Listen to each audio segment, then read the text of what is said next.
प्रभु राम देव भगवान अल्लाह खुदा ईश आदि नाम एक ही शक्ति के हैं। वो कैसा है, कहां है, कैसे मिलता है, किसने देखा है? ये प्रश्नवाचक चिन्ह पूर्ण रूप से हटाने के लिए अवश्य सुनिए जगत गुरु तत्वदर्शी संत रामपाल जी महाराज के अमृत वचन, सर्व पवित्र धर्मों के पवित्र शास्त्रों के आधार पर। मीराबाई की मां ने समझाने की चेष्टा की थी कि बेटी वहां ना जाया करे, इज्जत का नाश हो गया। और चमार जाति का बताऊं तने तो सारी ये बात बिगाड़ दी। तो क्या आपस में क्या बातें हुई, एक शब्द सुनाते हैं। अब मीराबाई की माता कहती है, सत्संग में जाना मीरा छोड़ दे,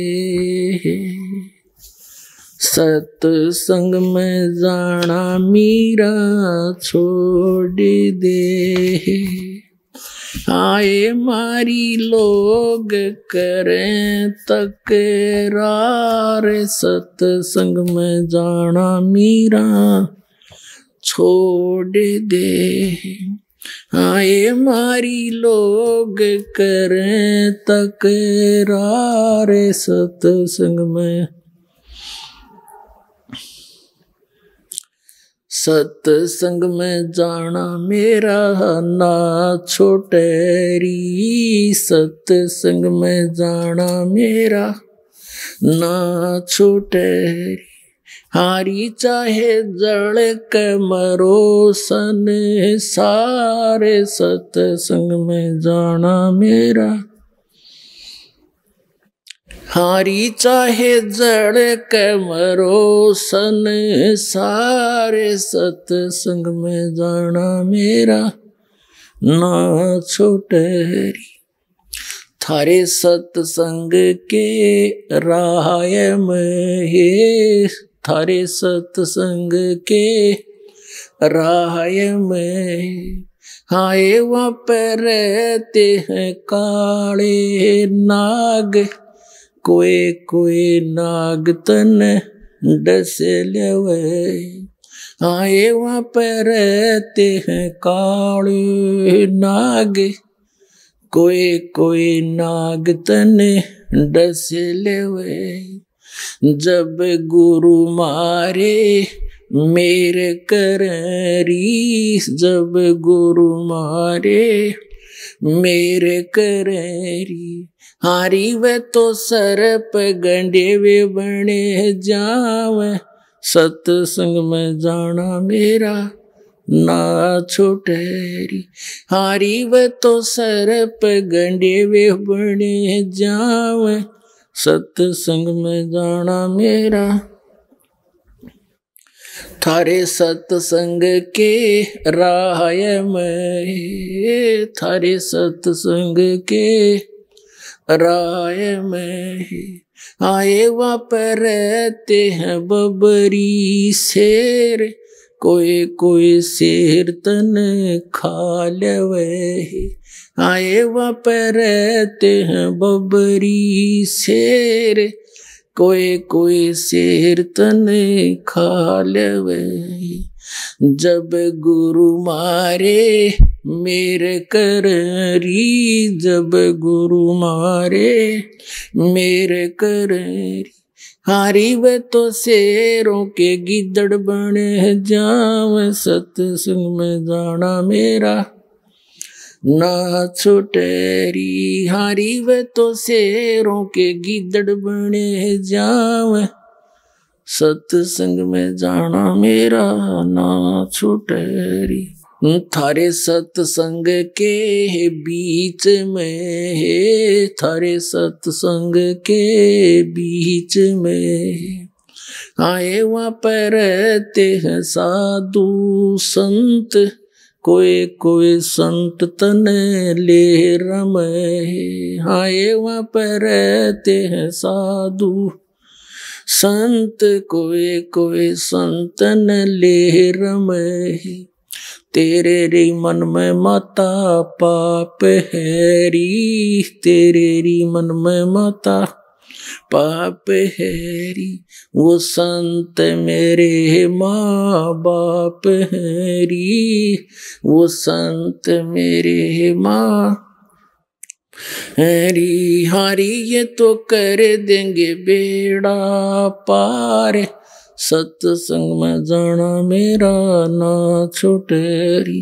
हारी ये तो कर देंगे बेड़ा पार, जाना मेरा ना छुटेरी। सत्संग में जाना मेरा छोड़ दे, हाय मारी लोग करे तकरार, सत्संग में जाना मेरा, सत्संग में जाना मेरा ना छुटेरी, सत्संग में जाना मेरा ना छुटेरी।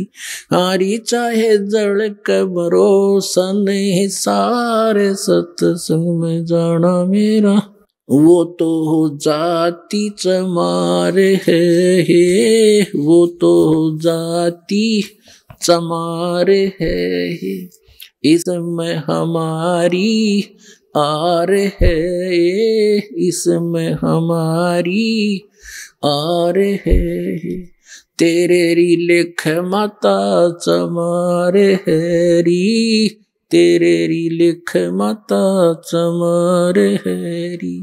वो मेरा सिरजन आर हैरी, वो मेरा सिरजन आर हैरी।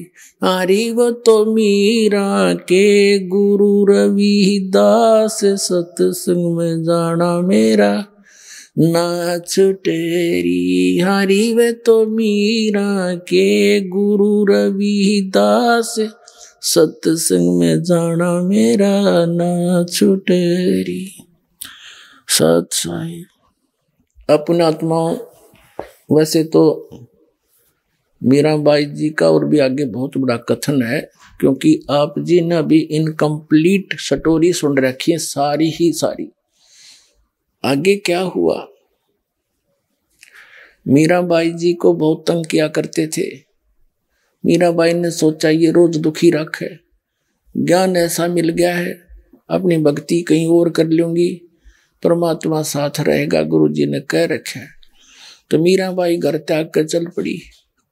आगे जाकर क्या देखा, एक साधु था, संत, और वो नकली डुप्लीकेट संत था, ड्रामा करता था, कैसे गुफा में रहता था।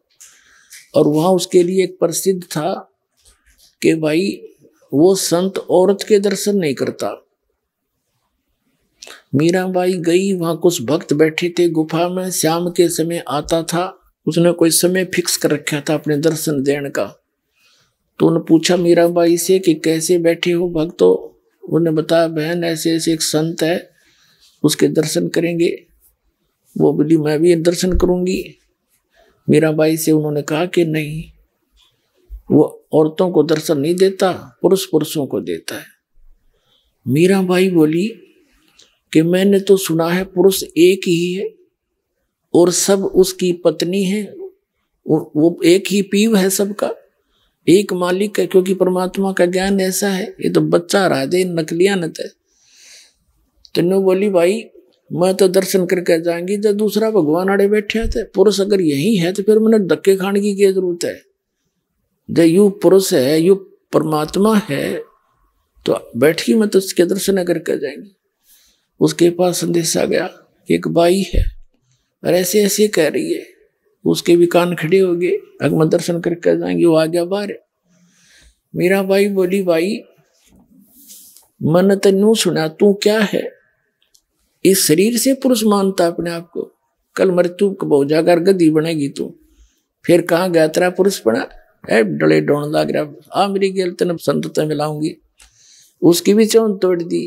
अरे पुरुष तो कोई एक है और तू नफरत करता औरतों से, तो क्या आत्मज्ञानी है। फिर पुणात्माओं जैसे पहले सांग हुआ करते गांव में, पुरुष ही स्त्री का रोल करके राजा रानी बना करते थे और डांस डूंस करते थे। तो एक लड़का दूसरे साथी के साथ वो सांग देखने चला गया। वो लड़की का रोल कर रहा था, अभिनय कर रहा था। लड़का छोटा सा 15-16 साल का, दाढ़ी मूछ नहीं थी, सिर पर बाल रखे हुए थे औरतों वाले, वो उसका वही प्रोफेशन था। तो दूसरा जो पहली बार गया था वो कह रहा था देख कितनी सुंदर लड़की है, कैसा डांस कर रही है। उसका साथी कहता है यह लड़की नहीं है, ये लड़का है। ना तेरे तुझे नहीं मालूम। उनका स्वांग समाप्त हो लिया। अपने जहाँ वो डेरे में डटे हुए थे वहां गए। उसने उतार कर अपने आर्टिफिशियल सारे पार्ट रख दिए एक तरफ, और कच्चे कच्चे में खड़े बाल बाल ऊपर थे। तब उसका समझ में आएगी सच में जी तो भाई तो लड़का ही था, लड़की नहीं थी। अगले दिन जब उसने सांग सुना उसमें लड़की नहीं दिखी, उसने लड़का दिखा था। परमात्मा कहते हैं आत्म ज्ञान विहीन नकलियों ने औरत और पुरुष मंत्र मानते हैं। यू तो ऊपर एक स्वांग है स्त्री और पुरुष का, ये कपड़े उतरेंगे जब एक ही तत्व है दोनों का। तो क्या कहा तू पुरुष है, तो उस डले डोया था उसकी भी चौन तोड़ी। फिर वृंदावन में जाकर रहने लगी। वहां पहुंचे परमात्मा कबीर जी अन्य रूप बना के, क्योंकि ये परम पिता हमारे हैं। अब वहां से निकाली और फिर परमात्मा ने क्योंकि प्रथम मंत्र दिया, ये जो आपको देते हैं वह खुश होगी कि मंत्र तो वही मिलते जुलते हैं जो हमें चाहिए थे। वो आसानी से ग्रहण किया उसने। फिर वहां पहुंच गए, अन्य रूप बना के चर्चा करने लगे, बात चलाते रहे। फिर मीराबाई से कहा कि इस मंत्र तो बात ना बने, वो तो सतनाम चाहिएगा 2 अक्षर का, और सार नाम जब मोक्ष होगा बहन तेरा। फिर उसका समस्या आ गई कि गुरु नहीं बदला करते। परमात्मा बोले देखो जो उस संत ने नाम दे रखा है वो बिल्कुल ठीक है, लेकिन वो प्राइमरी क्लास तक का है। अरे अगली क्लास में चलेगी तो वो तो बहन आगे पढ़ाई पढ़नी पड़ेगी तने, वह समझ गई। तब परमात्मा कबीर जी ने उनको दीक्षा दी, तब उस बाई का मोक्ष हुआ। अब इतनी गाटा जोड़ रहे थे, कृष्ण जी के गुण गाया करती, वह मोक्ष होगी। कृष्ण का मोक्ष कोई ना, मीराबाई का कहां से होता। अब उस बहन ने, उस विधवा बहन को भगतनी ने बताया कि बहन दुनिया की नहीं मान्या करते, यदि मीराबाई लोक लाज करती आज गदी बनी अंडा कुतिया बनती, और सब कुछ तोड़ कर बंधन भगवान की भक्ति करके दुनिया गुण गाओ उस बहन का। और देख ले तू सोच ले, यह बात उस विधवा बहन के समझ में आएगी। ताकि भैया समाज तो वो भी ना जीने देता, यार तेरे भी बकवाद कर रहे चाचे ताऊ इसके छोड़ेगे। कभी नो कह तू वहां खड़ी देखी थी, तू वहां ऐसे क्यों गई थी, ये तो फिर भी पीछे पड़े रहे, चल देखी जाएगी। परमात्मा साथ देता है जब ऐसे दृढ़ निश्चय से चलते हैं।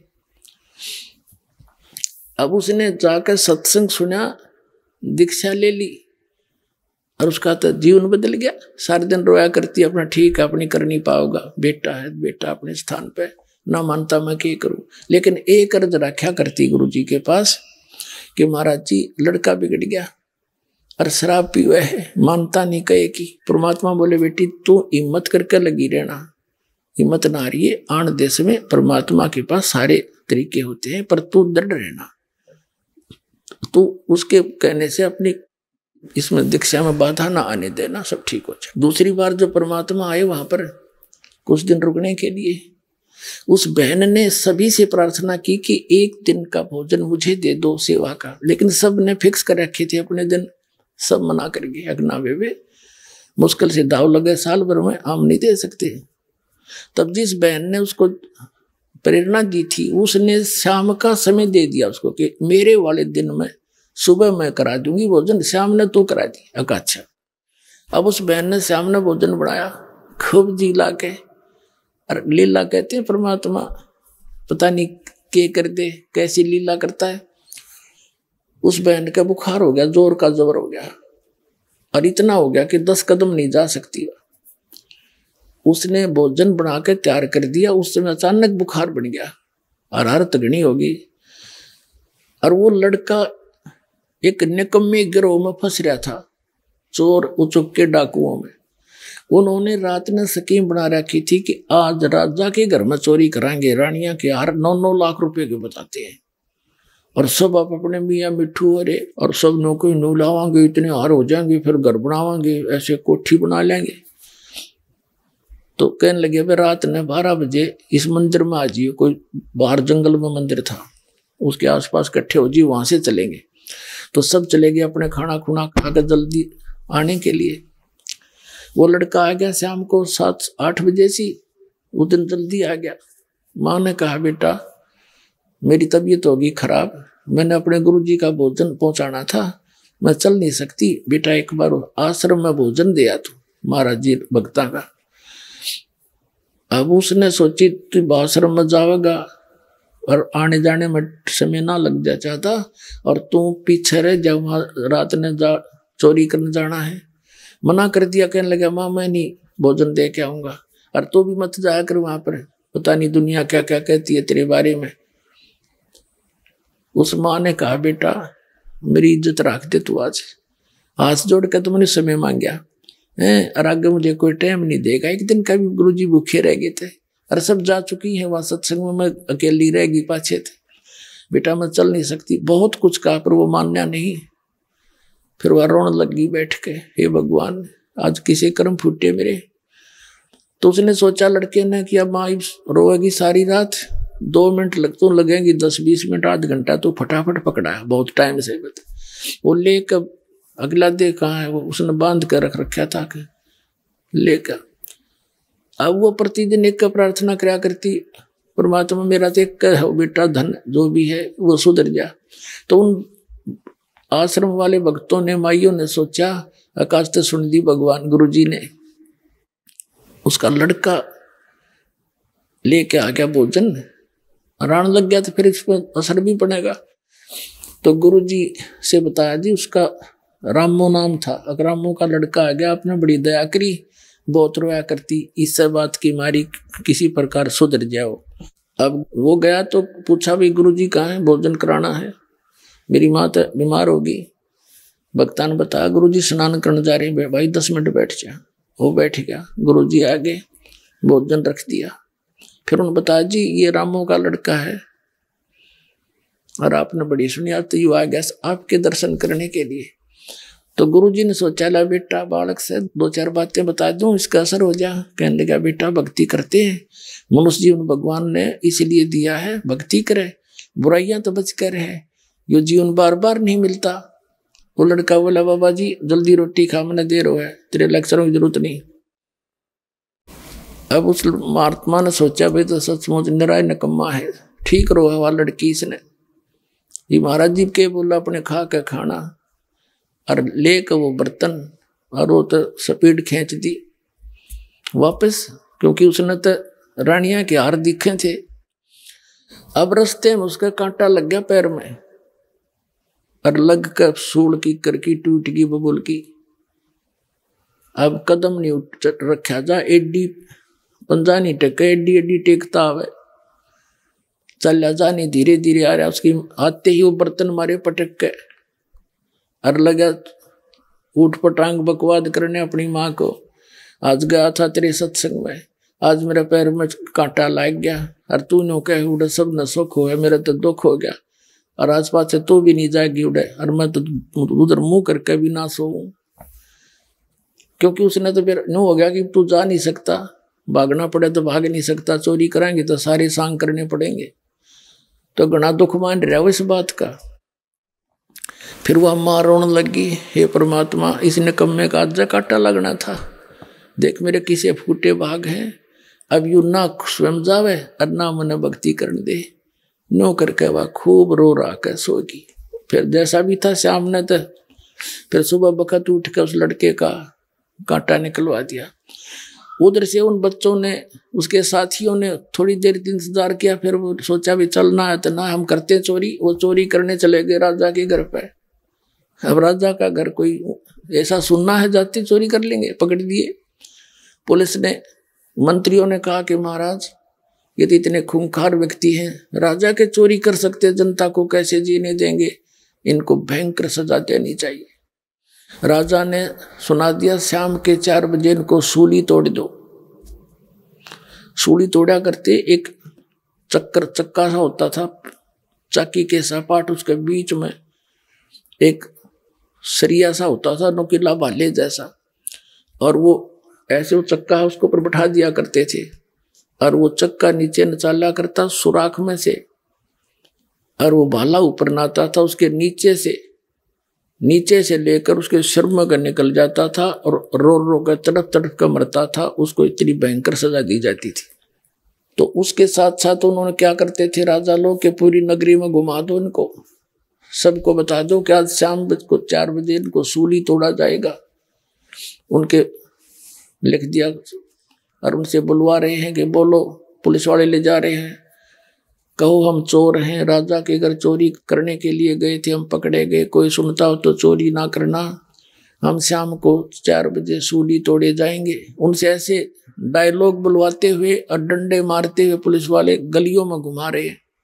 एक विशेष बाजा सा बजाते थे तो गांव वालों को पता लग जाता था, नगर वालों को, कि आज किसी की साथ आ रही है, किसी की सामत आई है। तो ये देखने के लिए कि किस दंड में ये दंडित होगा, सब अपने घरों के बाहर आ जाते थे।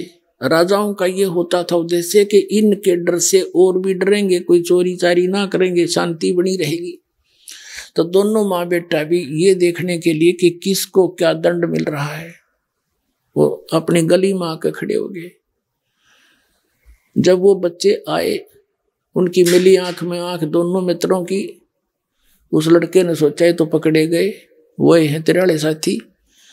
और वो कहते आ रहे हम चोर हैं, राजा के घर चोरी करे थे, हम पकड़े गए, आज हम सूली टूटेंगे शाम को, कोई सुनता हो तो चोरी ना करियो। जब वो आगे चले गए उनके घर से, माँ अपने घर में आ गई, वो लड़का अपनी माँ के चिपट गया और बुरी तरह रोने लग गया और कहने लगा। उसकी माँ ने सोचा क्यों रोया बेटा, बेटा क्या हो गया, अब तो तेरा कांटा भी निकलवा दिया, अब क्यों रो रहा है तू, क्या दुख है। कि माँ धन है तेरे गुरुदेव का और धन है तेरी भक्ति। माँ आज तेरा बेटा नहीं रहना था, आज मुझे भी सूली टूटना था, और धन है कल मेरे पैर में कांटा लग गया, माँ मैं जा नहीं सका, और आज तेरा बेटा नहीं था। मतलब फिर उसका याद आ रही है, नकम में गए एक माँ, फिर तेरा कौन सहारा रह गया था। तब उसकी माँ रोने लगी कि रे निकम्मे, मैं तो न सोचू था तू दारू दप्पा पीता है, तू चोर भी हो गया था। अखा माँ मैं इतना नीच हो गया था। और कान पकड़ दिया, क्यों कलजा पाट गया, सामने सूली तोड़ टूटेंगे। कान पकड़ दिया, आपके साथ चलूंगा, नाम लूंगा और जिंदगी में कदे चोरी नहीं करूंगा, कोई गलती नहीं करूंगा, शराब भी नहीं पीऊंगा। अब कबीर साहब कहते हैं संत शरण में आने से आई टले बला, जब मस्तक में सूड़ी हो वह काटे में टल जाए। तो पुण्यात्माओं, आप परमात्मा की शरण में आए हो, विश्वास के साथ लगे रहना। ये क्यों डूम बाट के गीत नहीं, ये उस परम पिता का बोला हुआ शब्द जो दास आपको बता रहा हूं, और सारे सत्य होंगे। पूरी विश्वास के साथ लगे रहना। बोलो सतगुरुदेव।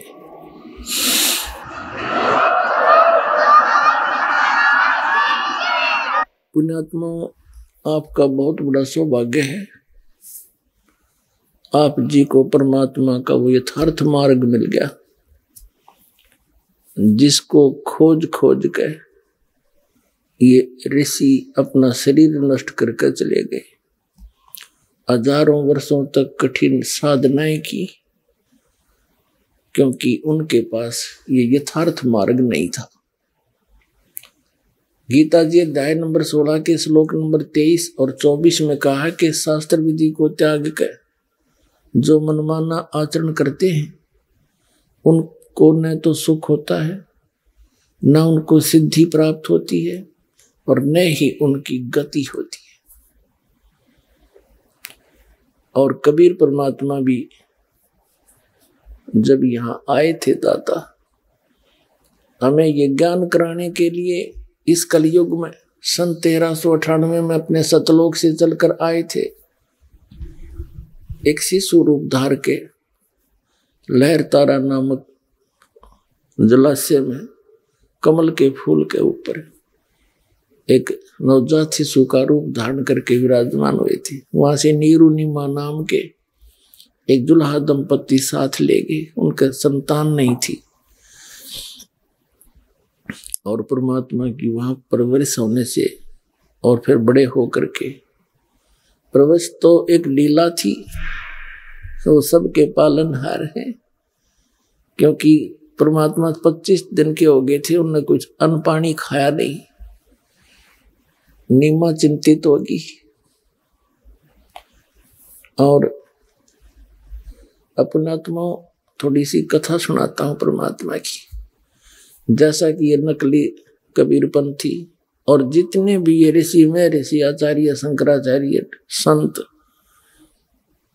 और जो वेदों और गीता को और पुराणों को और कबीर साहिब की वाणी को सच मानते हैं, और ये भी परमात्मा को निराकार बताते हैं कि परमात्मा निराकार है, कहीं एक स्थान पर नहीं है। और ये कबीरपंथी इतना कहते हैं कि वो सतलोक है। राधा स्वामी धन धन सतगुरु सच्चा सौदा सरसा जय गुरुदेव, ये भी सब परमात्मा का ऊपर चेतन प्रकाश बताते हैं, प्रकाश का समुद्र। इन्हें कख नहीं पता किसी ने भी, हुआ बाई बकरे। ये अभी तो आप जी ने देखा यथार्थ प्रमाण पवित्र कबीर सागर में, इस आध्यात्मिक ज्ञान चर्चा के माध्यम से ये संत क्या बताते हैं, इनका क्या अपनी सोच है। ये कबीर साहब की वाणी नहीं समझ में आई। उसमें स्पष्ट लिखा है कि परमात्मा वहां एक गुम्मट के अंदर, बहुत बड़े गुम्बद में और सिंहासन के ऊपर राजा के समान विराजमान, उसके सिर पे मुकुट है, छत्र है, और वहां से सब ब्रह्मांडों का संचालन करता है। वहां सफेद पृथ्वी है, सफेद वृक्ष है, जैसे यहां हरे हैं वहां सफेद है, और दूधों की नदी, झरने बहें, हीरे पर, जैसे यहाँ पत्थर के पहाड़ है वहां हीरों के पहाड़ हैं, ऐसे मोतियों के पहाड़ हैं, और झरने बह रहे हैं, सुंदर सदाबहार वृक्ष हैं।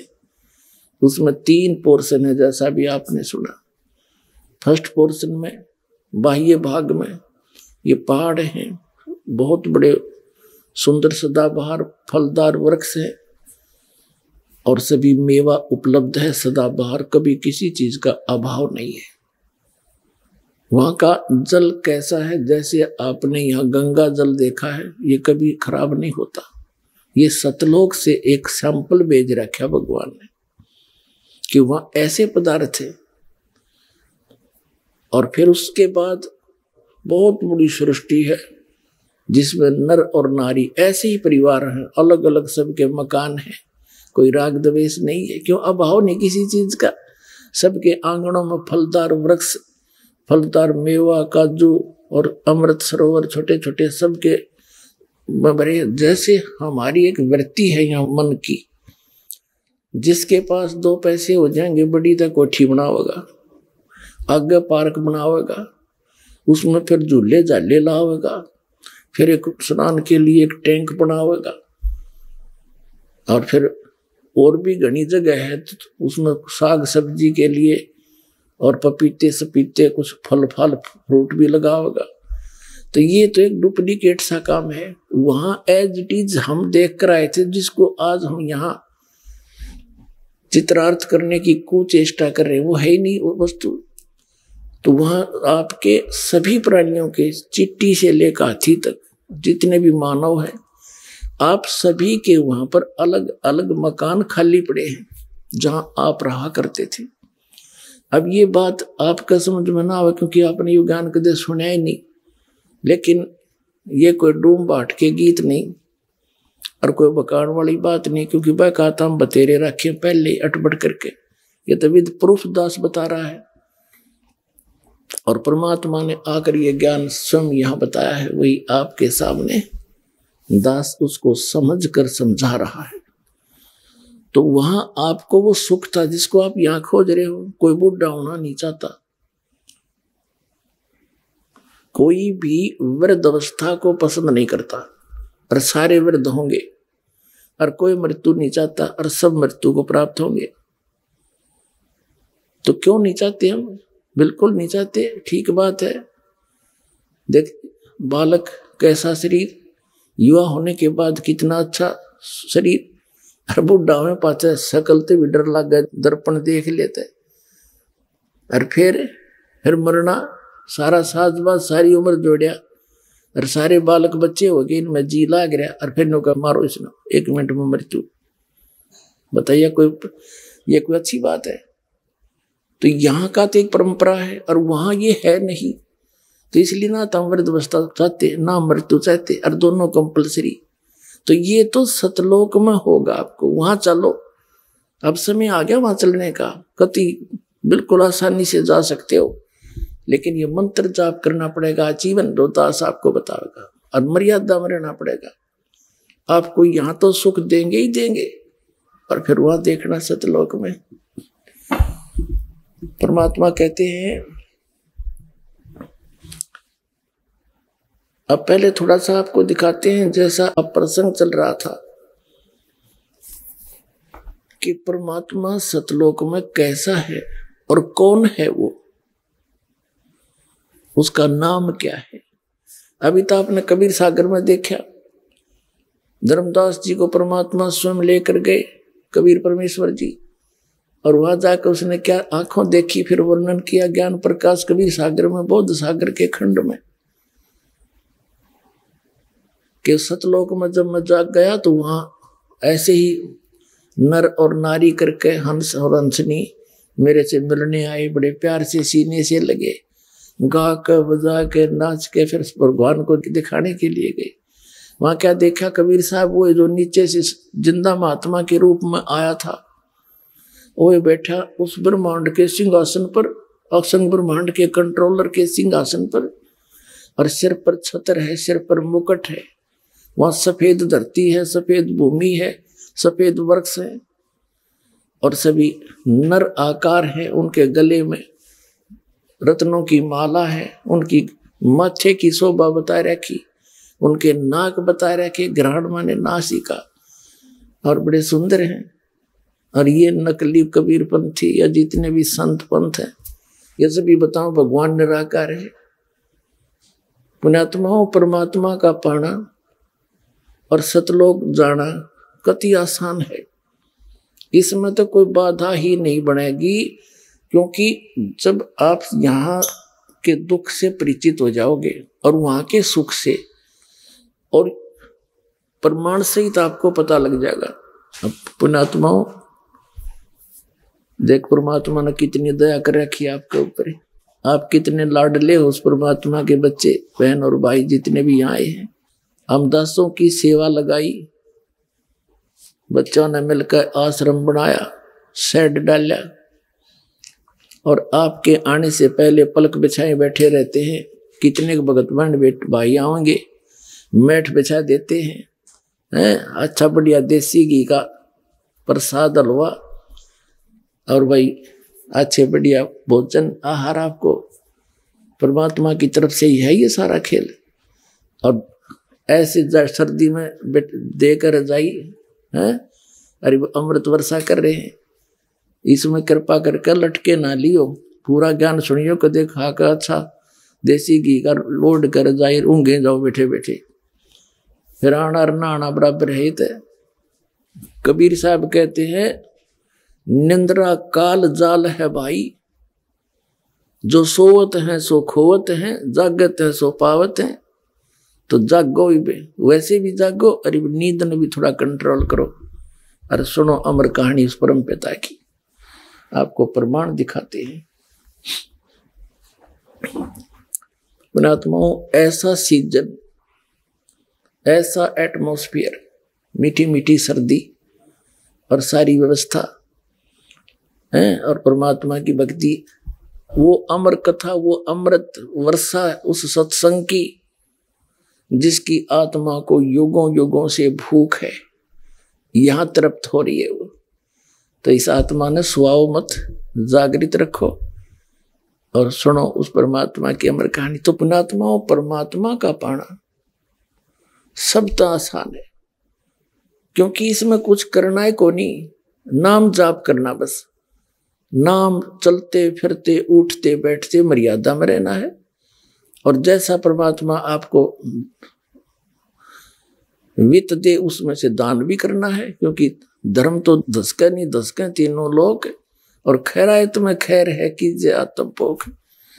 तो जो परमात्मा आपको लाभ देगा उससे दान भी करना है, क्योंकि दान से ही लाभ जो धन मिलता है। कबीर साहब कहते हैं चढ़ी चौंच भर ले गई और नदी ना घट्यो नीर, दान दिए धन घटे नहीं, कह रहे साहिब कबीर। तो इस प्रकार इस तरह से परमात्मा का पाना कति आसान है। अब थोड़ी सी इस मौसम ठीक है, थोड़ा सा समय अधिक लेंगे, क्योंकि ये अमृत वर्षा, ये ज्ञान और ये भगवान कदे कानों नहीं सुना था। और आज परमात्मा अपने बच्चों को बैठा बैठा के प्यारते हैं और फिर ये अमृत के प्याले पिला रहा है सच्चे ज्ञान के, और वो सच्चे भगवान की कथा, सत्यनारायण कथा। इसके कबीर साहब का नाम लेने ते पाप कटे, नाम लेने तो आत्मा चार्ज होती है। और यहाँ तो सारा दिन उस परमात्मा का की ही चर्चा चलती है।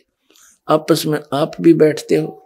यहाँ आप जी को इसलिए बुलाया जाता है कि जैसे पुराने भक्त भी होते हैं जिन्हें 10-10, 15-15 वर्ष हो गए नाम लिए ने, कुछ 2-4 वर्ष के भी हैं और बिल्कुल नए भी आए हैं पुण्यात्मा भगवान के बच्चे।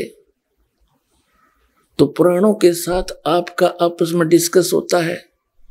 सत्संग के बाद आप चर्चा करते हो, नए भक्तों का विश्वास दृढ़ होता है कि सचमुच यहाँ ऐसे ऐसे इनको लाभ हुए हैं, ऐसे ऐसे रोग कटे हैं, ऐसे निर्धन व्यक्तियों का आज गाड़ियां चल रही हैं।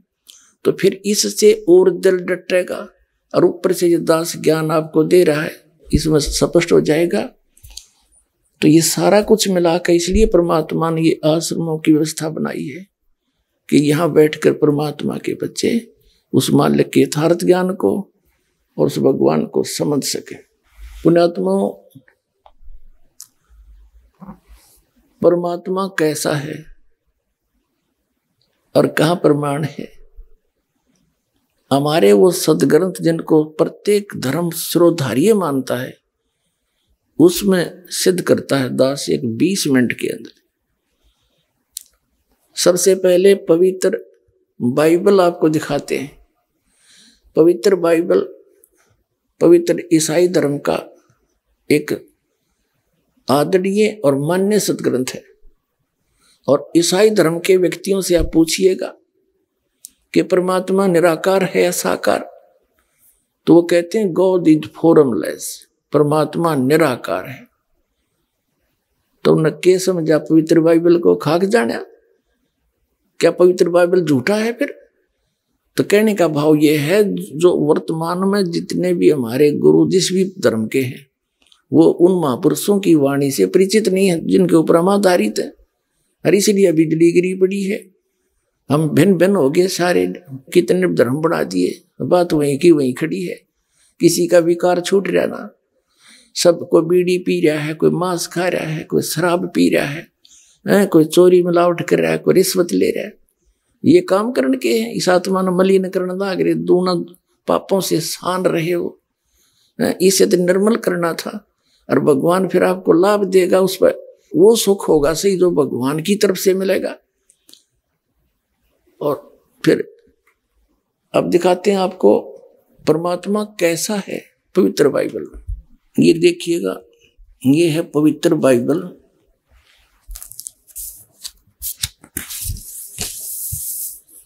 संपूर्ण जीवन अध्ययन बाइबल। और ये कहां से छपा है? ये है जर्नल एडिटर है Donald C Stamps MA MDV, ये एसोसिएट एडिटर, ये यहाँ से छपा है। Printed in India, Life Publishers International, Springfield, Missouri USA, printed in India. ये बना वहां से छपा है। यहाँ पर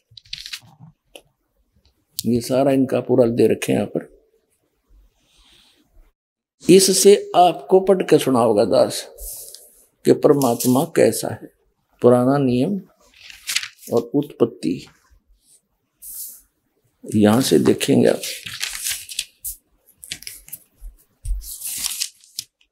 ये देखिएगा, यह उत्पत्ति यानी जेनेसिस उत्पत्ति 1 अध्याय है कोई 1। आरंभ यहाँ से होता है। आदि में परमेश्वर ने आकाश और पृथ्वी की सृष्टि की। पृथ्वी बेडौल और सुनसान पड़ी थी और गहरे जल के ऊपर अंधियारा था तथा परमेश्वर का आत्मा जल के ऊपर मंडराता था। ये फिर परमात्मा ने उजियाला किया। परमेश्वर ने कहा उजियाला हो जा, उजियाला हो गया।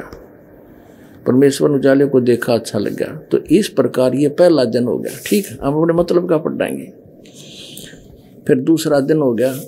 दूसरे दिन में 2 संरचना करी, सांझ हुई, फिर भोर हुई। यो तीसरा दिन हो गया। इसमें कुछ और फलदायी वृक्ष जिनके बीज एक एक करके अनुसार उन्हें बनाए। ठीक है, अच्छा फिर यहाँ देखेंगे ये फिर और कुछ ज्योतियां आकाश मंत्र पृथ्वी पर प्रकाश देने वाली भी ठहरे और वैसा ही हो गया। ऐसे ऐसे किया, ज्योतियां बनाई तो सांझ हुई, फिर भोर हुआ। इस प्रकार चौथा दिन हो गया। अब हम यहाँ आ जाएंगे 5वां दिन। ये प्रश्न नंबर ये 4 पर पढ़ा हमने उत्पत्ति ग्रंथ के। और अब हम 5 पर आ जाते हैं। यहाँ फिर और कुछ बनाया सृष्टि, उन सब जीवित प्राणियों की भी सृष्टि की जो चलते फिरते हैं, जिन पर जल बहुत ही भर गया है। एक एक जाति के उड़ने वाले पक्षियों की भी सृष्टि की। परमेश्वर ने देखा, अच्छा लगा तथा सांझ हुई, फिर भोर हुआ। इस प्रकार ये 5वां दिन हो गया। ठीक है, अब यहाँ देखे 6ठे दिन, ये 26 नंबर इनकी श्लोक है।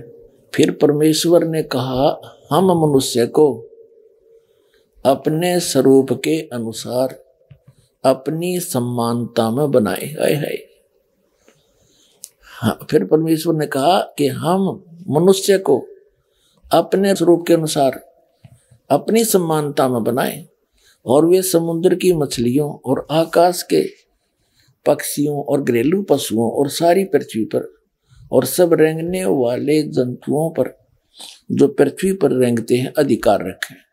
ठीक, उनसे समझदार हो ऐसा बनाऊंगा। मनुष्य ने अपने जैसा बनाऊंगा।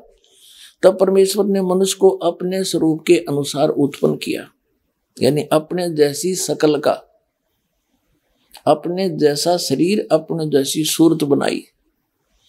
तब परमेश्वर ने मनुष्य को अपने स्वरूप के अनुसार उत्पन्न किया।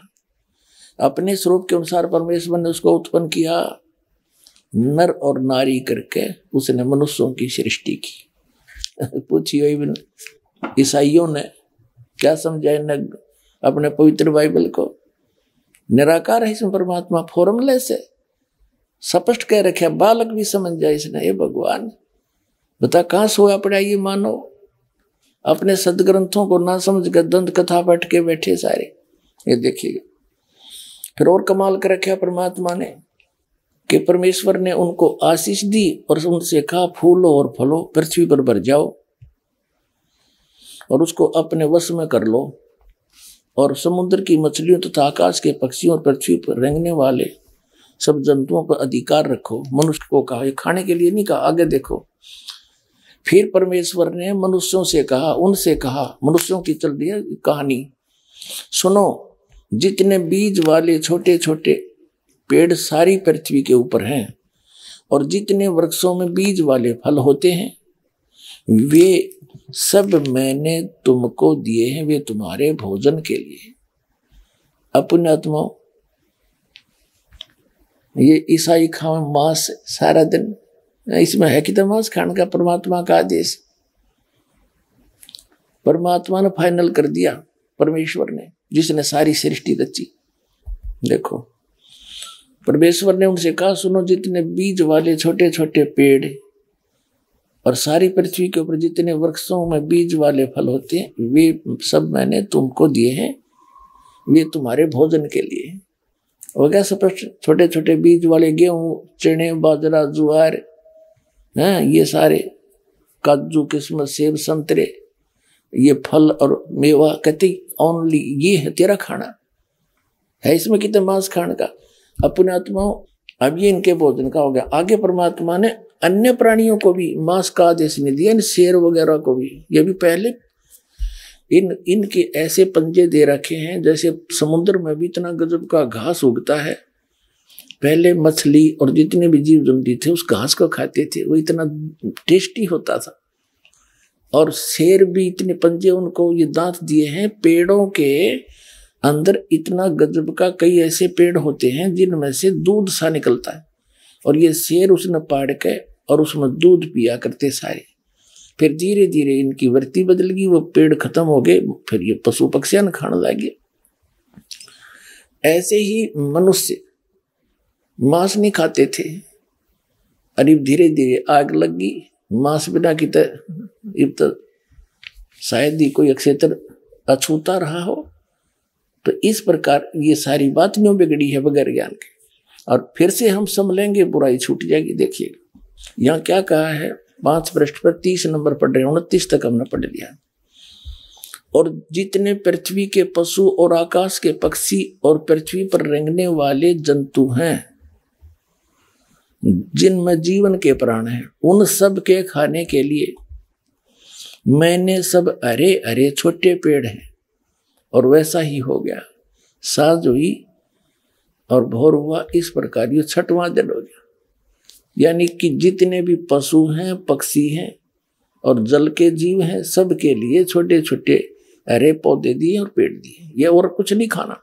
आगे देखो, ये 6वां दिन हो गया। अब 7वां दिन परमेश्वर ने यूं, 6वां दिन हो गया, अब 7वां दिन यूं आकाश और पृथ्वी और उसकी सारी सेना का बनाना समाप्त हो गया। और परमेश्वर ने अपना काम जिसे वह करता था 7वां दिन समाप्त किया, और उसने अपने किए हुए सारे काम से 7वें दिन विश्राम किया। और परमेश्वर ने 7वें दिन को आशीष दी और पवित्र ठहराया, क्योंकि उसमें उसने सृष्टि की रचना के अपने सारे काम से विश्राम लिया। अब यहाँ क्या है कि 7 दिन में इस पवित्र बाइबल के अनुसार उस परम अक्षर ब्रह्म ने सारी सृष्टि रच के और इस काल को दे दी। फिर इस काल ने बागडोर संभाल ली। इसके बाद ये परमात्मा तो रच के इन्हीं के अनुसार ये चला गया, बैठ गया तख्त पर जा विराजा। अब आपको पवित्र कुरान शरीफ दिखाते हैं। अब इन कुरान शरीफ के पढ़ने वाले पवित्र मुसलमान धर्म के इन अनुयायियों मुसलमानों से पूछ लो भगवान कैसा है। अल्लाह तो बेचून है। बेचून माने निराकार है, उसका कोई आकार नहीं। और पवित्र हमारी इनकी पवित्र कुरान शरीफ क्या कह रहा है, इसमें देखिएगा। ये देखिएगा पवित्र कुरान शरीफ, इसके विषय में कहा है कि ये तो इनकी वह अरबी भाषा जाकिल किताबुला रैब जय सला फीही जय, यह वह इलामी किताब है जिसमें कोई संदेह की गुंजाइश नहीं। मुसलमान भाइयों के लिए ये फाइनल है कि इस कुरान शरीफ में जो लिखा है इसमें हमने कोई संदेह नहीं। देखो ये क्या है फिर, कुरान शरीफ मुतरजम बरहिस्से सानुवाद सटीपन शास्त्रीय अरबी पद्धति और नागरी लिपि में रूपांतरकार हैं नंद कुमार अवस्थी। शेरवानी संस्करण ये कहाँ से छपी है, ये वही है सारा। शास्त्रीय अरबी पद्धति पर नागरी लिपि में शेरवानी संस्करण प्रकाशक है लखनऊ किताबघर, मौसम बाग, सीतापुर रोड, लखनऊ। अब हम इसके 604 पृष्ठ पर आते हैं। सूरत फुरकानी में या सूरतुल फुरकानी कुरान शरीफ, और ये 604 पृष्ठ पे ये तो है उर्दू भाषा, अरबी भाषा लिखी उर्दू में है। ये इतना, ये सारा एक पृष्ठ के अंदर जो लेख है ये है। और इसी को फिर इस नागरी लिपि में एडिटित अरबी भाषा नागरी लिपि में लिखी है, और फिर इन्होंने कमाल कर रखा है, इसका फिर अनुवाद भी हिंदी में कर रखा है। ये देखिएगा, ये लास्ट में इसमें 52 नंबर आयत है सूरत फुरकानी की। तो इसमें क्या लिखा है, फला तुतियल काफिरन व जाहिदम बिही जिहादन कबीरन। अब इसका अर्थ क्या करा इन्होंने, यहां देखिएगा। अब कुरान शरीफ का ज्ञान देने वाला अल्लाह, जैसे श्रीमद् भगवत गीता का ज्ञान देने वाला ब्रह्म काल, और ये कुरान शरीफ का ज्ञान देने वाला, दोनों एक हैं। श्रीमद् भगवत गीता का ज्ञान देते समय चौथे अध्याय के 34वें श्लोक में गीता ज्ञान दाता कहता कि अर्जुन, तू तत्वदर्शी संतों के पास जाकर उस तत्व ज्ञान को समझ और उनको विनम्र भाव से प्रार्थना करने से, कपट छोड़कर दंडोत प्रणाम करने से वो तत्वदर्शी संत तुझे तत्व ज्ञान का प्रकाश करेंगे, तुझे तत्व ज्ञान बताएंगे। फिर क्या बताता है कि अर्जुन, मेरी शरण में रहना है तो तेरी भी मृत्यु मेरी भी मृत्यु, जन्म मृत्यु समाप्त नहीं हो सकती। 18वें अध्याय के 62वें श्लोक में कहा कि तू सर्वभाव से उस परमेश्वर की शरण में जा, उसकी कृपा से तू परम शांति को, सनातन परम धाम को प्राप्त होगा। यानी गीता ज्ञान दाता से अन्य है कोई सुप्रीम गॉड, वो समर्थ परमात्मा। ऐसी कुरान शरीफ का जो ज्ञान दे रहा है वो ब्रह्म है, वही है। और वो सामने ना आकर आकाशवाणी करता, वो उसने प्रतिज्ञा कर रखी है कि मैं अपने वास्तविक रूप में कभी नहीं आऊंगा। तो वो क्या करता है, किसी के अंदर प्रवेश करके अपना ज्ञान दे देता है या आकाशवाणी करके दे देता है। ऐसे ही ये कुरान शरीफ का ज्ञान हजरत मोहम्मद जी को प्राप्त हुआ, किसी फरिश्ते के द्वारा उस काल ने भेजा, या उसके अंदर कोई फरिश्ता अंदर प्रवेश करके बोले, चादर ओढ़ कर लेट जाता था, अंदर से आ जाती थी, लिखने वाला लिखता रहता था, या आकाशवाणी के माध्यम से कुरान शरीफ लिखी गई। अब इसमें क्या बताया है कि कुरान शरीफ का जो ज्ञान दाता है उसको मुसलमान धर्म अपना अल्लाह मानते हैं कि वो हमारा भगवान है। अल्लाह ने कुरान शरीफ का ज्ञान दिया। वो कुरान शरीफ बोलने वाला अल्लाह क्या कह रहा है ये देखिएगा। वो क्या कह रहा है कि हजरत मोहम्मद जी को जैसे ब्रह्म ने अर्जुन को श्री कृष्ण में प्रवेश करके ज्ञान दिया, वही बोल रहा है। हजरत मोहम्मद जी को कह रहा कि ए पैगंबर, ये काफिर है ना, ये कबीर नामक वो जो सुप्रीम पावर है, वो सबसे सर्वशक्तिमान परमात्मा है, पाप नाशक है, जिसने सारे ब्रह्मांडों की रचना करी। उसको ये काफिर लोग उस कबीर को अल्लाह नहीं मानते, और तू इनकी बातों में मत आना। मैं जो तुझे कुरान शरीफ के माध्यम से जो ज्ञान दे रहा हूं, इन दलीलों पर तू विश्वास करना और उनके साथ संघर्ष करना। जिहाद का मतलब लठ बजाना नहीं, संघर्ष करना। वो अपना काम करो तो उनकी बातों में मत आना। देखिए, अब हम पढ़ रहे हैं सूरत फुरकानी 25, कुरान शरीफ 604 पृष्ठ पे, और इसकी 52 नंबर आयत को। ये तो अरबी भाषा है, यह लिखी है देवनागरी में, और ये वही जो कि तू यहाँ पर अरबी भाषा है, लिखी है उर्दू में। अच्छा, इस अरबी भाषा का अनुवाद फला तुतियल काफिरन व जाहिदुम बिही जिहादन कबीरन, यहां देखना, यहां अनुवाद किया है। तो ये क्या उनमें ये 52 सुनोगी। कुरान शरीफ के ज्ञान देने वाला अल्लाह कह रहा कि ए पैगंबर हजरत मोहम्मद को तुम काफिरों का कहा न मानना, और इस कुरान शरीफ की दलीलों से उनका सामना बड़े जोर से करो। अब यहां इन्होंने थोड़ा सा अनुवाद गलत कर दिया। इन्होंने कबीर का अर्थ बड़ा कर दिया। यो कबीरन है ना, जैसे संस्कृत में उत्तमम लिख दे, वो मैं हट जा है, उत्तम रह गया, तो कबीरन का यू न हट जा, कबीर रह गया, कबीर है। थोड़ा सा और कंसेप्ट क्लियर करते हैं। ये कुरान मजीद है, ये वही है जो का क्यों लेख केवल नाम बदल दिया, इसमें अनुवादक दूसरा है इस करके।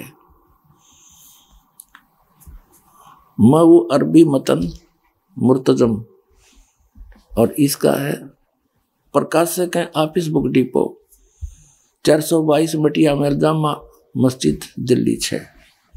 ये है कुरान मजीद हिंदी मुतरजम अरबी मतन तर्जुमा यानी अनुवाद मौलाना फतेह मोहम्मद खान साहिब जालंधरी, तसही मौलाना अब्दुल मजीद सरवर साहिब, प्रकाशक Farid book depot private limited नई दिल्ली। अब हम इसमें एक तो ये दिखाते हैं आपको, इनका ये प्रश्न नंबर 6 पे थोड़ी सी झलक दिखाते हैं आपको। ये कुरान शरीफ कैसे, ये मुकदमा नामक कोई अध्याय है। कुरान मजीद के उतरने और संग्रह व संकलन के हालात। कुरान मजीद एक पवित्र किताब है, मजीद कहो चाहे कुरान शरीफ कहो, जो अंतिम नबी हजरत मोहम्मद सल्लल्लाहु अलैहि वसल्लम पर उतारी गई। ये अर्शी कुर्सी के मालिक का कलाम है, जो उसने स्वयं एक बरगुजिदा पैगंबर और मुकर्रम यानी सबसे ज्यादा लोकप्रिय बंदे पर नाजिल किया। इस्लाम का आधार इसी आसमानी फरमान आदेश पर है। जिसने अनुपालन किया है वह इस्लाम के दायरे में दाखिल हुआ है। अब यहां देखना ये कैसे उतरी। ये सही यह है कि आप सल्लल्लाहु यानी हजरत मोहम्मद की नबूत के बाद रजमान के सब्बे के अंदर में पूरा कुरान मजीद लोहे महफूज अल्लाह के पास से उस आसमान पर जिसे हम देख रहे हैं अल्लाह के हुक्म से उतारा गया। इसके बाद हजरत जिब्रील अल्लाह यानी एक फरिश्ता जिसमें इस कदर हुक्म हुआ, उन्होंने पवित्र कलाम को बिल्कुल वैसा ही बिना किसी परिवर्तन या कमी बेसी के नबी सल्लल्लाहु तक पहुंचाया, हजरत मोहम्मद तक पहुंचाया। फिर जलील इस जबरील नामक फरिश्ते ने उसमें कोई फेरबदल नहीं किया, ऊपर से उस गुप्त अल्लाह का संदेश लेकर जो का त्यों पहुंचाया। कभी 2 आयतें, कभी 3 आयतें यानी श्लोक से, और कभी 1 आयत से कभी कम, कभी 10 आयतें और कभी पूरी सूरतें। इसी को शरीयत में वह कहते हैं। उलमा विद्वानों ने वह के विभिन्न तरीके हदीसों से पेश किए। नंबर 1, हजरत मोहम्मद जी को यह कैसे प्राप्त हुई, किस किस प्रकार। एक प्रकार से तो जबरील यू लेकर आया और हजरत मोहम्मद को पढ़ाया, उनका याद हो गया। ये देखो फरिश्ता वह लेकर आया हुक्म, और एक आवाज घंटी सी मालूम हो, यह सतीथि उनके हदीसों से साबित है। और यह किस्म वह की सभी किस्मों में सख्त थी, बहुत कष्ट नबी सल्लल्लाहु को होता था। यहां तक कि आपने फरमाया कि जब कभी ऐसी वह आती है तो मैं समझता हूं कि अब जान निकल जाएगी। एक टाइप तो ये है कि वो फरिश्ता आके वो ज्ञान देता है, और दूसरा उसको उनके अंदर प्रवेश हो करके और वो चद्दर ओढ़ लेते हैं, फिर वो बोलते हैं। देखो दूसरे टाइप की फरिश्ता दिल में कोई बात डाल दे। तीसरी फरिश्ता आदमी के रूप में आकर बात करे।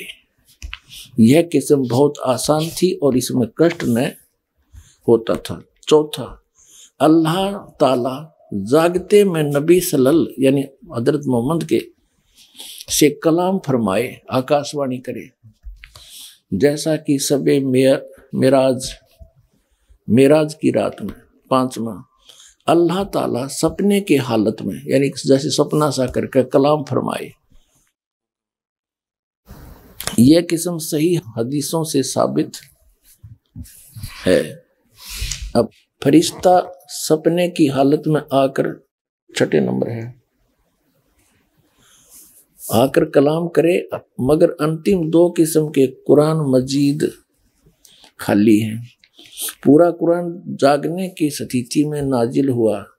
अगरचे कुछ उलमा ने सूरह कौसर को आखिर में किस्म से माना है, लेकिन ये अपने को बता रहे हैं उसके प्रूव करने के लिए इसको रद्द कर दिया है।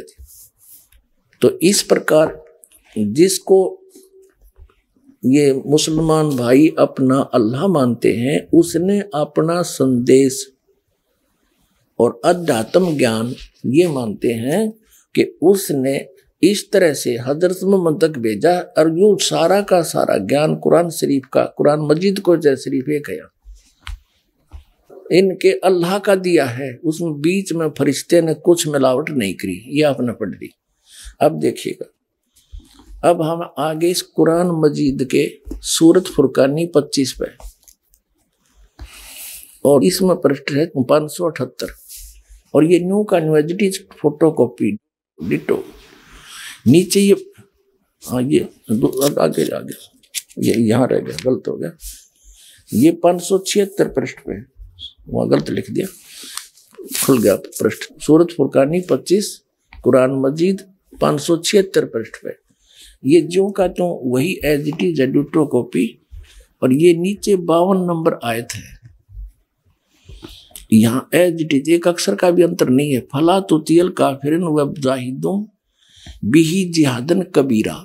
अब इसमें कबीरा लिखा है, इसको कबीरा कहो, कबीरन कहो, खबीरा कहो, ये बोलन का अंतर है। अब इसमें से हमने सिर्फ इतना ही लेना था। अब हम फिर लेते हैं पवित्र कुरान शरीफ को, अब इसे सारी बात हल हो जाएगी। ये फिर हमने उठा ली पवित्र कुरान शरीफ, और ये कहाँ से छपी है ये आपको हमने पढ़ा दिया, दिखा दिया था। अब हम इसके आते हैं 604 पृष्ठ पे, सूरत फुरकानी 25 और ये 604 पृष्ठ पे हम नीचे पढ़ लिया हमने। इसकी 52 नंबर आयत में वो का वो है, इसका कुरान मजीद को होते शरीफ से बात वही है।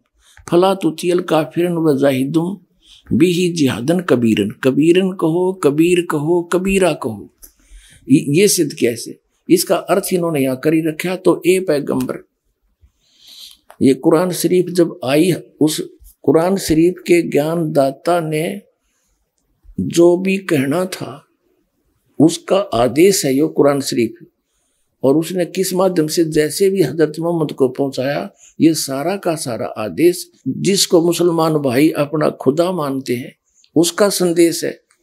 और वो क्या कह रहा है, किसी अन्य भगवान के बारे में कह रहा है। वो कबीर नामक परमात्मा है जिसने सारी सृष्टि रची, और उस परमात्मा की खबर किसी बाखबर से पूछो। कुरान शरीफ का ज्ञान दाता भी किसी अन्य परमात्मा के बारे में कहता है, और खुद भी अल्पज्जता सिद्ध कर रहा है। जैसे श्रीमद् भगवत गीता का ज्ञान दाता भी अपनी अल्पज्जता सिद्ध करता है कि मैं कंप्लीट ज्ञान नहीं रखता उस परमात्मा के बारे में, किसी तत्वदर्शी संत से पूछो। यही प्रमाण जो का तो इसमें पवित्र कुरान शरीफ में देखिए। अब हम पढ़ रहे हैं, ये हमने पढ़ लिया, यहां से हम पढ़ते आए थे 604 पर 605 पर हमने पढ़ा। तो ए पैगंबर, तुम काफिरों का कहा न मानना, ये अनुवाद हिंदी में है इसका, और इस कुरान की दलीलों से उनका सामना बड़े जोर से करना। कबीर का अर्थ ने बड़ा कर दिया। इसका अर्थ ये बनता है कि कुरान शरीफ का ज्ञान दाता अल्लाह कह रहा है कि हे हजरत मोहम्मद, मैं तुझे जो ज्ञान दे रहा हूं ना, इस पर तो विश्वास करना। वो कबीर परमात्मा है, अल्लाह है वो, और सारा सुखदाई वही है, पाप नाशक भी वही है, और ये वही है जिसने सारी सृष्टि रची। और ये काफिर है ना, ये नहीं मानते उस कबीर को अल्लाह। तो मेरे इस संदेश पर, इन दलीलों पर, कुरान शरीफ की दलीलों पर तो विश्वास करना, और उनके साथ संघर्ष करना, उनकी बातों में मत आना। इतनी सी बात। आगे देखो, अब हम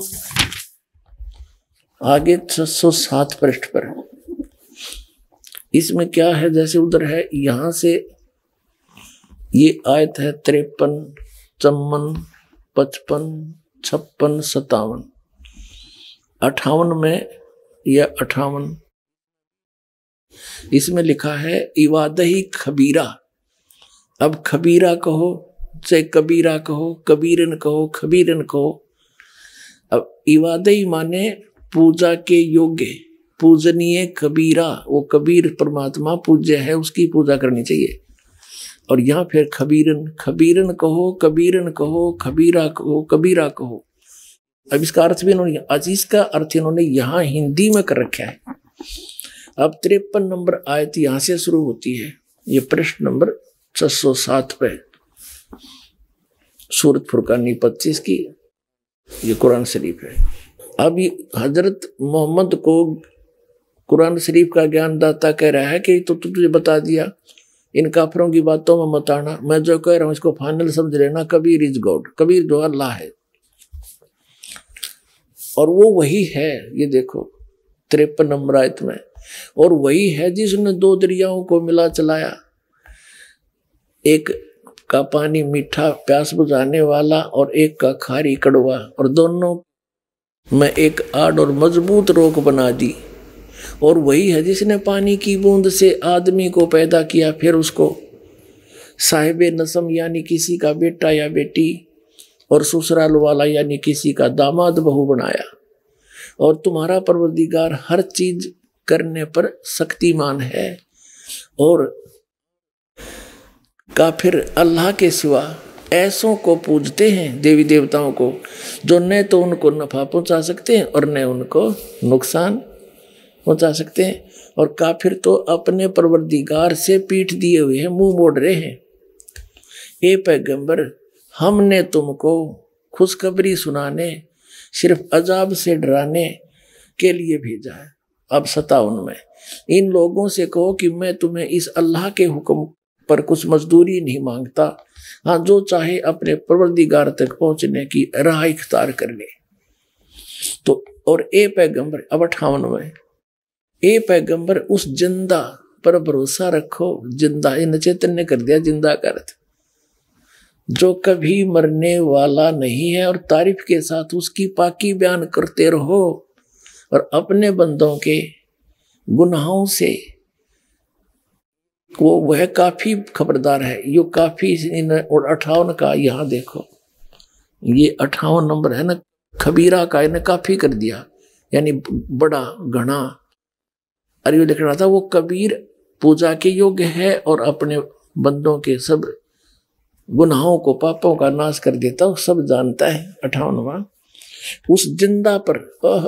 अब जिंदा कबीर साहब कहते हैं कि हम मोहम्मद जी को मिले थे, क्योंकि अच्छी आत्माओं को मिलते हैं, जैसे आदरणीय धर्मदास साहिब जी को मिले, आदरणीय मुल्कदास साहिब जी को मिले, आदरणीय दादू साहिब जी को, आदरणीय नानक साहिब जी को, आदरणीय गरीबदास साहिब जी गांव छुरानी जिला दद्दर वाले को, आदरणीय गीसा दास साहिब जी गांव खेखड़ा जिला मेरठ उत्तर प्रदेश वाले को, और आदरणीय हजरत मोहम्मद जी को मिले। तो कबीर साहब कहते हम मोहम्मद को मिले और हम मोहम्मद को वहां ले गए सतलोक में, इच्छा रूपी वहां नहीं रहे हो, क्योंकि यहाँ इनके बहुत से अनुयायी हो गए थे काफी संख्या में, और वहां नहीं रहे हो। उल्ट मोहम्मद मैल पठाया, हमने वापस छोड़ दिया, और गुज बीरज एक कलमा लाया, और रोजा बंग नमाज दई रे, बिस्मल की नहीं बात कही रे। नबी मोहम्मद नमस्कार है, राम रसूल कहाया, 1,80,000 को सौगंध जिन नहीं करत चलाया। अरस कुरस पर अल्लाह तकत है, खालिक बिन नहीं खाली, और वो पैगंबर पाक पुरुष थे साहिब के अबदाई। कबीर साहब कहते हम इनको मिले थे जिंदा महात्मा के रूप में, और इनको हम ऊपर लेकर गए, पर इसने हमारी बात मानी नहीं। उल्ट मोहम्मद मैल पठाया, इस शरीर में छोड़ दिया।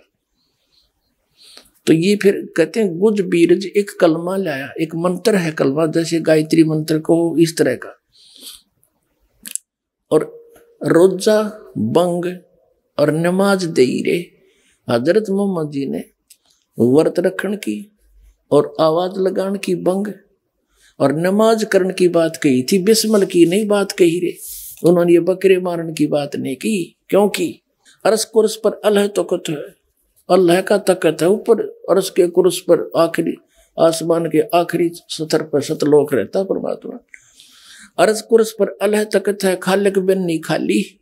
और ये पैगंबर तो पाक पुरुष थे, ये तो पवित्र आत्मा थी, साहिब के अब्दाली यानी परमात्मा के ये कृपा पात्र थे। ये ऐसा काम करे, मांस खाते ये ज्ञान होकर के, ये तुमने अपने जाड़ के स्वाद में बात बिगाड़ रखी है।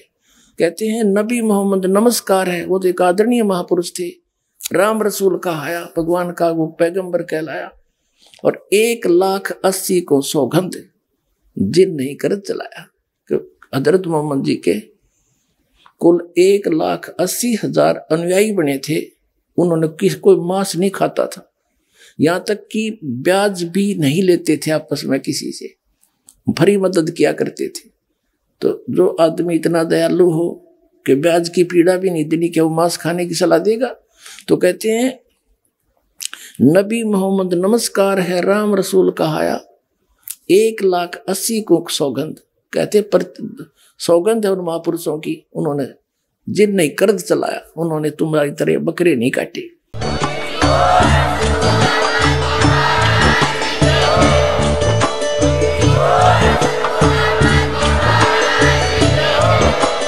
आप सुन रहे थे जगत गुरु तत्वदर्शी संत रामपाल जी महाराज जी के मंगल प्रवचन। अधिक जानकारी के लिए विजिट कीजिए हमारी वेबसाइट www.jagatgururampalji.org। संत रामपाल जी महाराज जी के शुभ आशीर्वाद से पूरे विश्व भर में 500 से भी ज्यादा नाम दीक्षा केंद्र हैं, जिन पर संत रामपाल जी महाराज जी द्वारा ऑनलाइन निशुल्क नाम दीक्षा दी जा रही है। अपने नजदीकी नाम दीक्षा केंद्र का पता करने के लिए संपर्क करें 8222880541।